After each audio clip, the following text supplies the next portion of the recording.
The reason we use liquid nitrogen was because students don't always get to use something that sounds really awesome and is really cool. And I wanted to bring in something for the students to actually have a hands-on experience and see how science works and the environment around us works.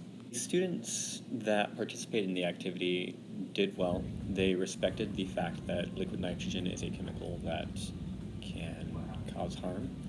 And although the excitement was there, the respect for that and the responsibility associated with that were very present. And I was pleased with the students who did the activity.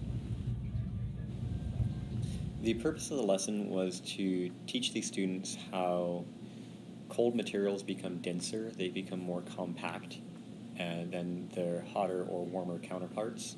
And we demonstrated that through a couple of activities involving air in containers.